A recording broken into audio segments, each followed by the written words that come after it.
Welcome, everyone, to our brand new podcast called Getting Beats with a PhD and a JD.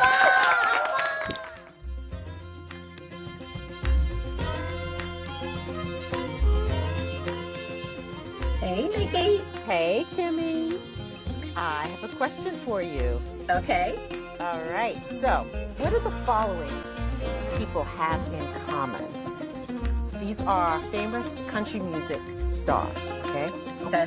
The Carter family, Maybelle Carter, Hank Williams, Johnny Cash, and Bill Mooney. So, they're all characterized as fathers of modern country music, but they were also all nurtured, taught, trained by African Americans, where the genre really started.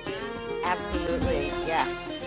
So, what we're going to talk about today, we are going to talk about country music, and we are going to talk about Blacks/African Americans in country music. And the influence.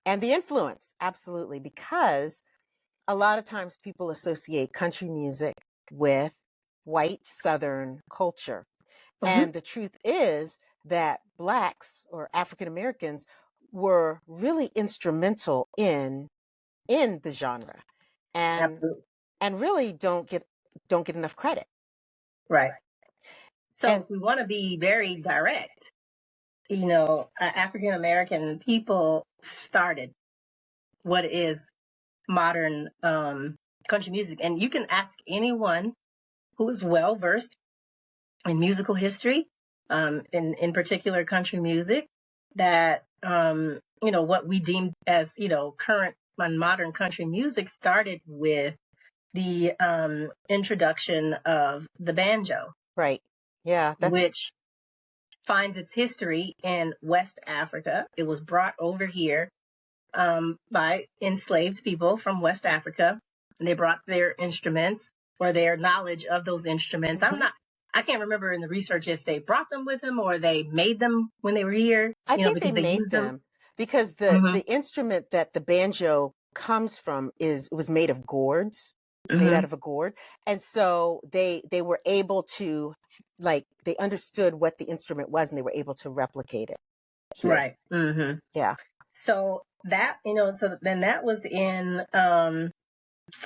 in the 1800s. The banjo was seen as exclusively as a Black instrument, Right. and it was introduced to the masses through minstrel shows. Yes. And if folks don't know what minstrel shows are, think about the shows that they had, kind of like, I think it was almost people will say that it's kind of a precursor to vaudeville kinds of things but they had blackface. So Yeah. these things, a lot of times they made fun of African Americans. They made fun of enslaved folks. And, you would see people with blackface and with different, Mm-hmm.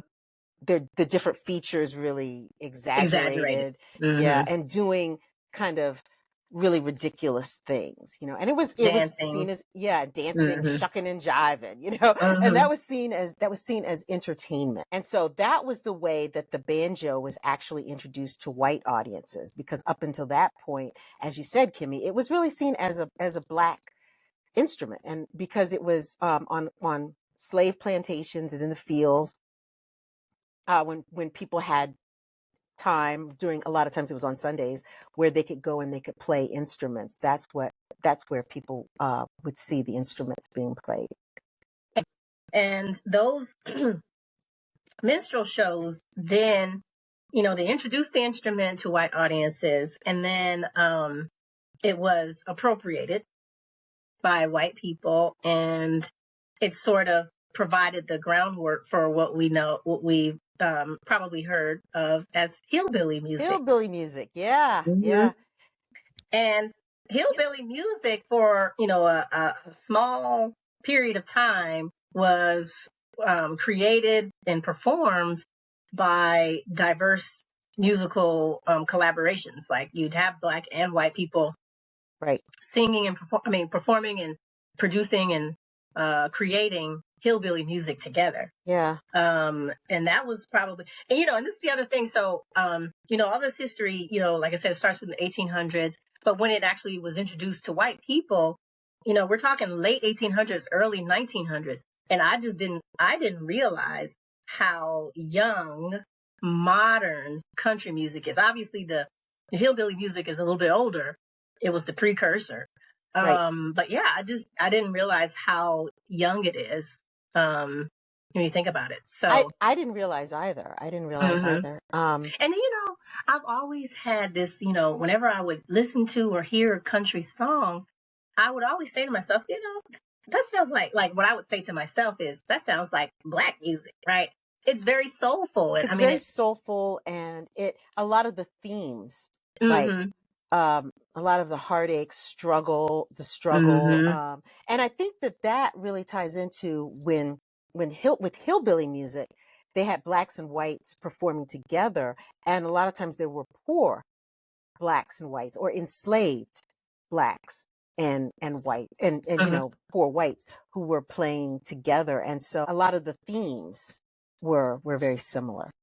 Because a lot of the early songs were copied, patterned after hymns, Hymns and spirituals, spirituals yeah, sung by enslaved people. right. In So, fact, the Carter family really they were some of the first. That was the family that really brought out country music, or hillbilly, like the connection between hillbilly and country music.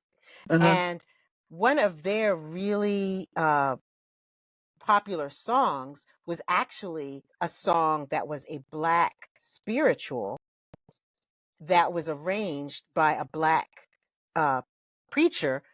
And then that song eventually morphed, and it became This Land Is Your Land. Mm-hmm. Wow. That's very interesting. Yeah. Mm-hmm. And so Land is my land. Which one is it? This land is my land, or land is your land? both of those are lines, I think, in the Yeah. song. But I But wonder I don't what know the what the official official title is. title is. That's what I was thinking. It's probably This Land Is Our Land, probably. Yes, it probably Mm-hmm. is. Mm-hmm. Yes. So hillbilly music, we've got to be very specific because hillbilly music was actually renamed country music Country music. Yes. very intentionally. Right. It became what they call the music of the South. Yes. And this was in the early 1920s.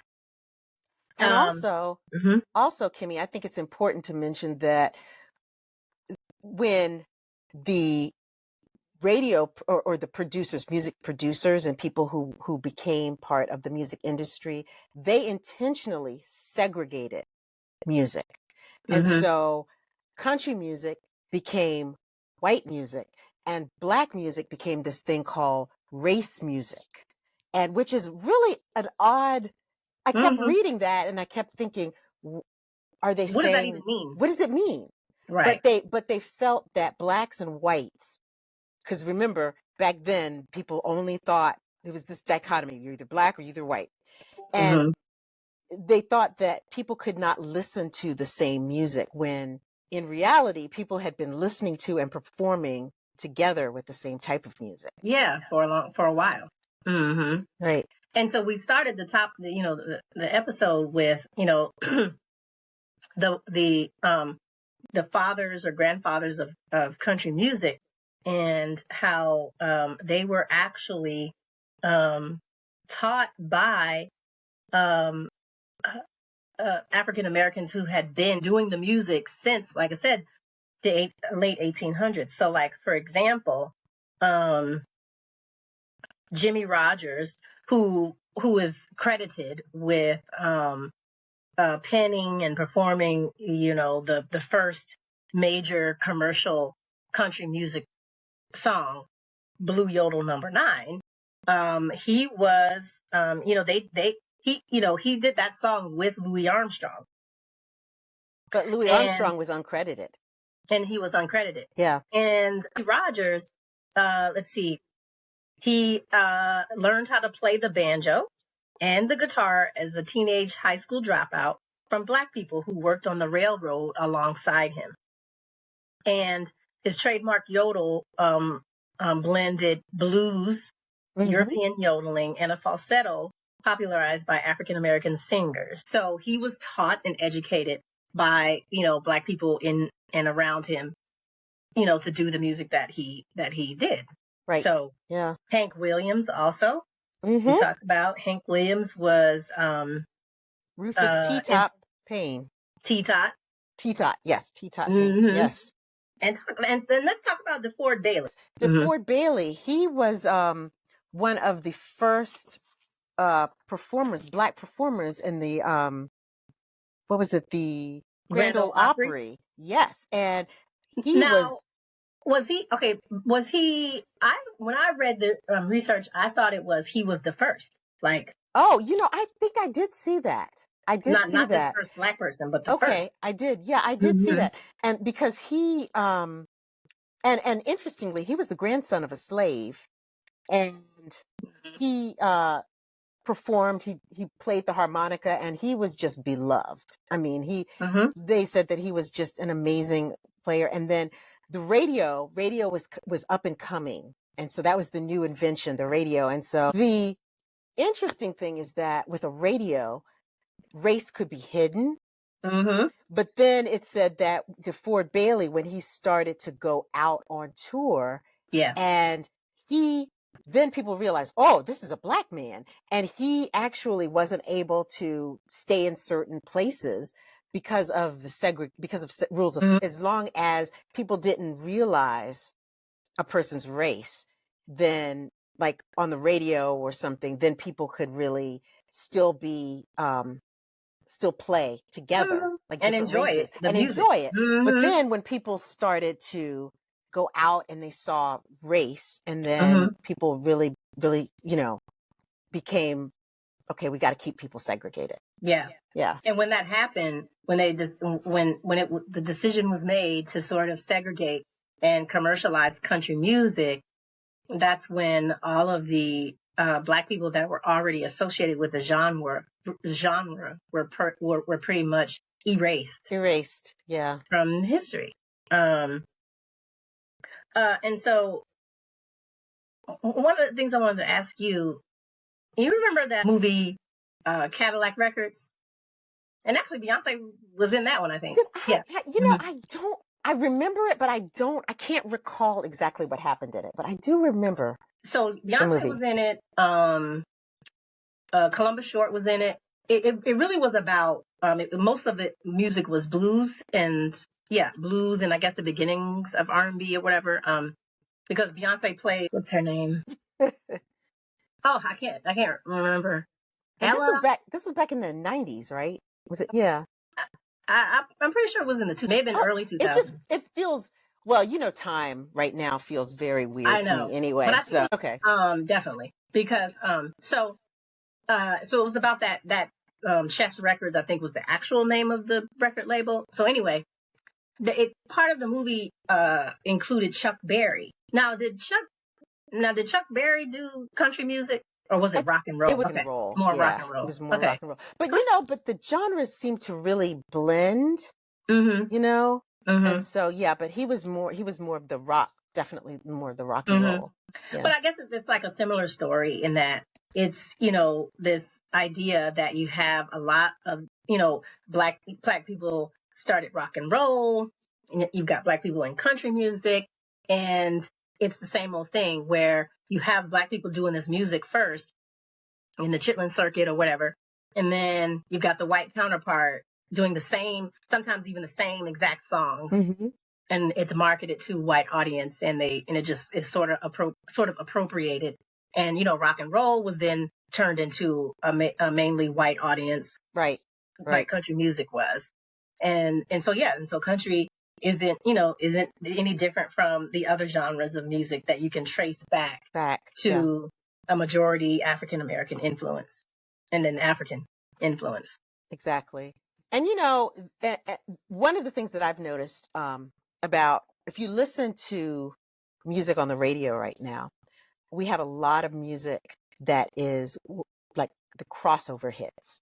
Mm-hmm. And you have a lot of country music that's now, it's called country pop, or as I like to call it, co-pop. Co-pop, yeah. Or popco. I think popco sounds kind of popco, co-pop. Popco sounds a little better. Popcorn sounds like popcorn. Yeah, it sounds like popcorn.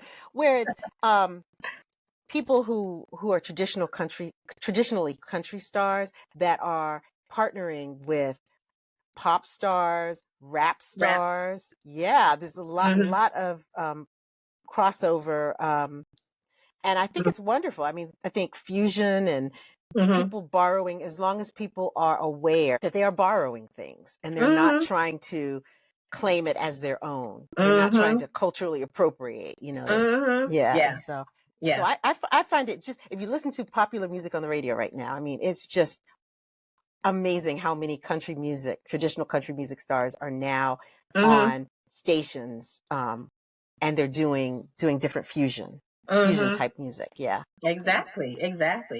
And Leslie Riddle was a Black guitarist that sort of created the current guitar finger picking style that's used in country music today. That's the other thing that country music, we were talking about the grandfathers of country music. Well, a lot of women as well as Blacks were left out.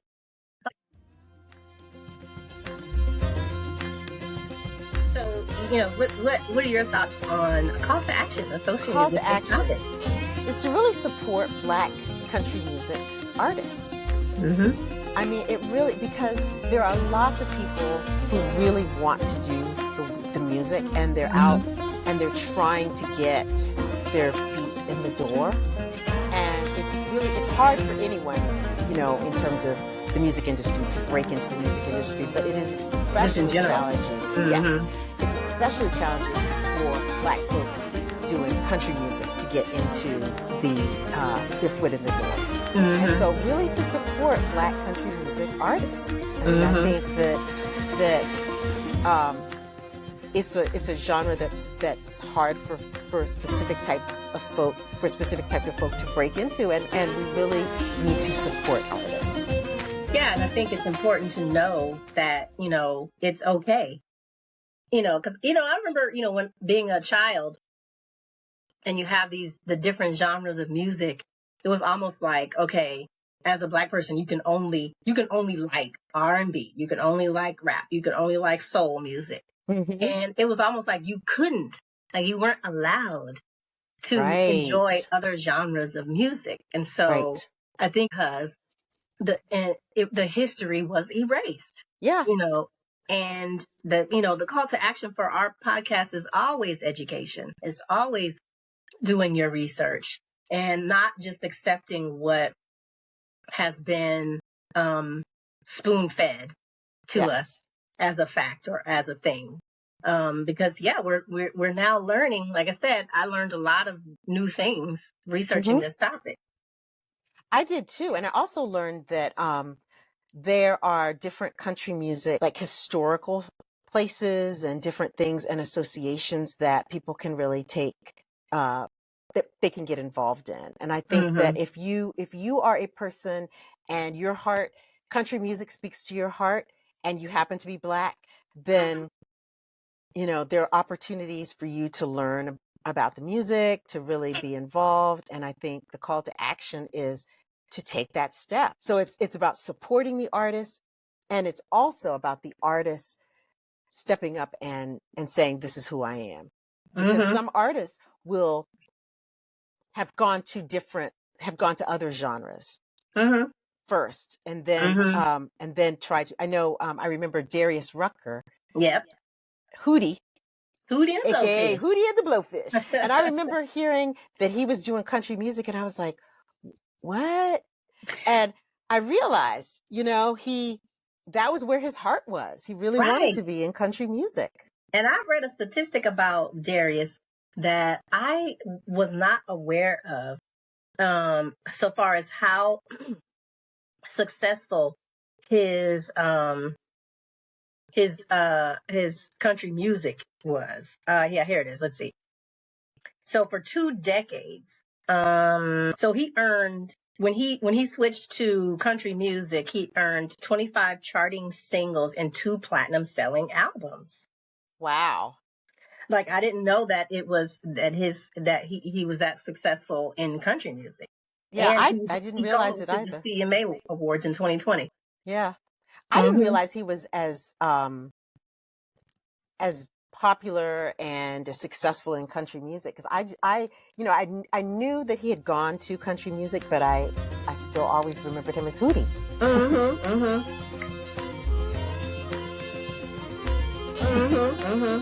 So I think this is a good segue into our final segment, our Tell Me Something Good segment, which is our favorite. Our favorite.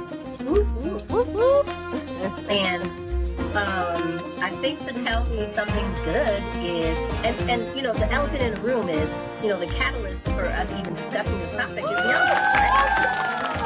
She's the queen of everything, right? Beyonce of the United States. You know what? I put that in my tagline, and I'm still waiting for people to see it. I put that in my tagline at work for my signature. I have a bunch of really inspirational quotes, and then I have it, and it says "BOTUS, breaking the internet one song at a time." Really? So I'm still waiting for people to see it. And Wait. Let me go to, because I know you just sent me did you send me an email from I did. Okay. Let me see. But yeah, so it, you know, this whole conversation started because, you know, Beyonce, you know, is doing a country album.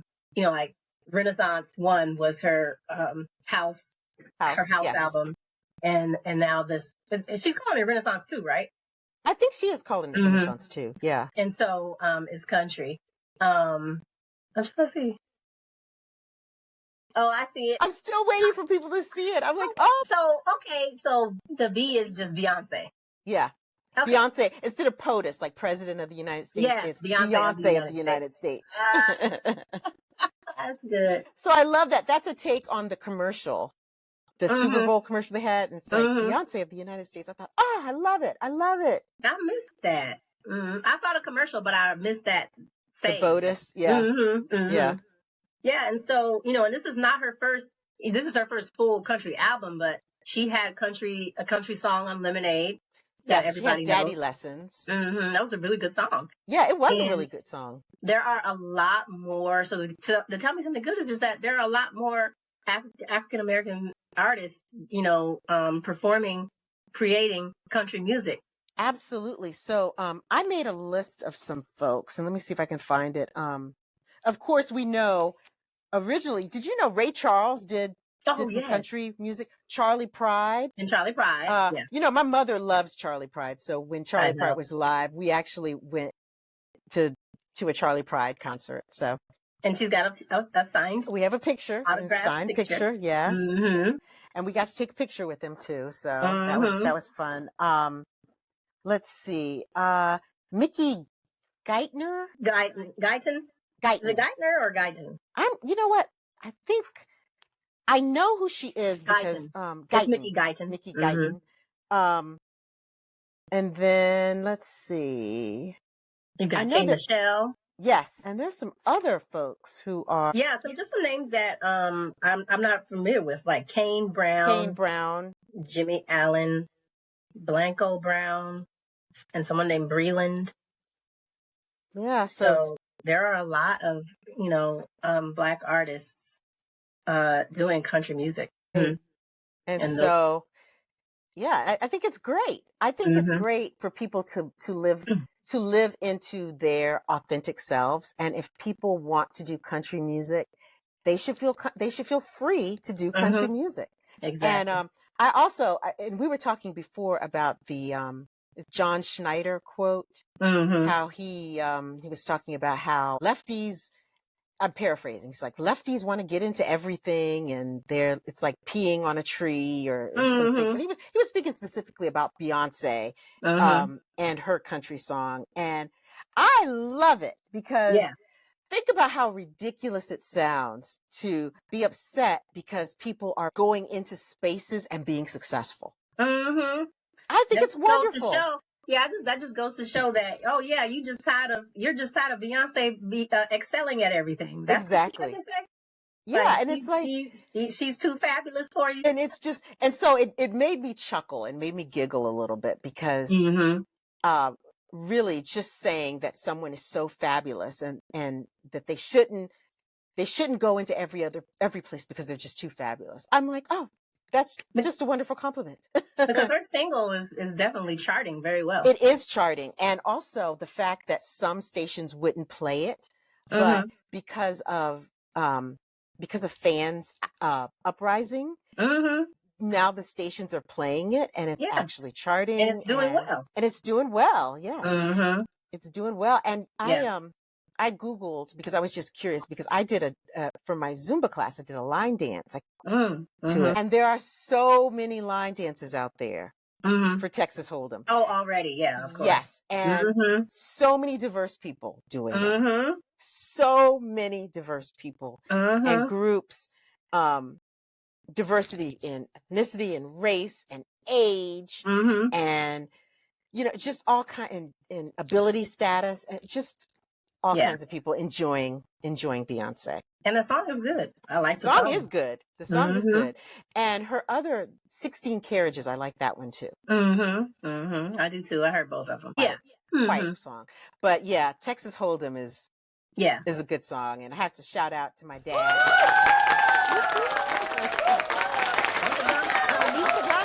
Daddy Donald. Yeah. Awesome. Well, we're right at 30 minutes. Nicki. Oh my goodness. How did we get to 30 minutes? It happens every time. So I hope you all are, all of you out there are getting used to our new schedule. Just to remind you, we're posting every other week now. So a bi-weekly schedule, because life just started lifing for us. Life happens. Life's gonna life. Yeah. So we had to spread it out a little bit, but we're still dedicated to giving you content, topics that, or some perspective of a topic that may not be in your timeline right away. And, just hoping that we can continue to educate you to take action where necessary and learn something new. So with that, I guess we'll say goodbye for today. Like and subscribe. Like and subscribe. Definitely like and subscribe. And comment. Like and subscribe. And also comment. We want to hear from you. Definitely. And we do reply. We reply to your comments. Yeah. We love it. We love it. Okay. So until next time. Bye. Bye.